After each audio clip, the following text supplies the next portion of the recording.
نحمده ونصلي على رسوله الكريم اما بعد فاعوذ باللہ من الشیطان الرجیم بسم اللہ الرحمن الرحیم۔ میرے تمام معزز ناظرین کو السلام علیکم۔ آج میں آپ سب کو بتاؤں گی کہ دعا قبول ہونے کے 8 وقت کون سے ہیں۔ ایسے کون سے 8 وقت ہیں جن میں ہماری دعا قبول ہو جائے گی، ہماری دعا رد نہیں ہوگی۔ نمبر 1، اگر رات کے کسی بھی پہر ہماری آنکھ کھلے اور ہم یہ کلمات پڑھیں: لا الہ الا اللہ وحدہ لا شریک لہ لہ الملک ولہ الحمد وہو علی کل شیء قدیر، سبحان اللہ والحمد للہ ولا الہ الا اللہ واللہ اکبر ولا حول ولا قوة الا باللہ العلی العظیم۔ اگر رات کسی بھی پہر ہماری آنکھ کھلے اور ہم یہ کلمات پڑھیں اور پھر جو بھی دعا مانگے وہ ہماری دعا قبول ہوگی، ہماری دعا رد نہیں ہوگی۔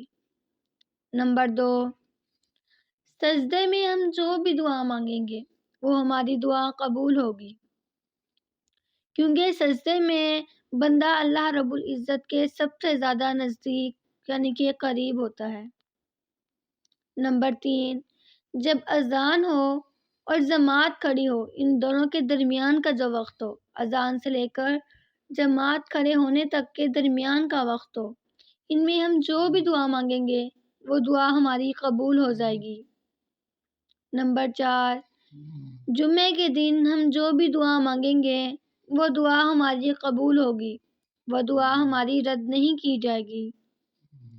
نمبر 5، جب مرغ اذان دے تو ہم تب جو بھی دعا مانگیں گے تو ہماری دعا قبول ہوگی، کیونکہ حدیث مبارکہ کا مفہوم ہے کہ مرغ تب اذان دیتا ہے جب وہ فرشتے دیکھتا ہے۔ نمبر 6، فرض نماز کے بعد ہم جو بھی دعا مانگیں گے وہ دعا ہماری قبول ہوگی۔ نمبر 7، جب بارش ہو رہی ہو تب بھی ہم جو بھی دعا مانگیں گے دعا ہماری قبول ہوگی، اس وقت ہماری دعا کو رد نہیں کیا جائے گا۔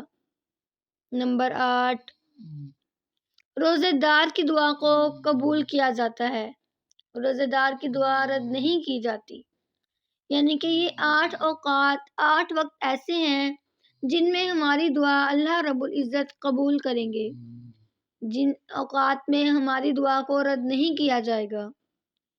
تو مجھے امید ہے آپ سب کو میری ویڈیو ضرور پسند آئی ہوگی۔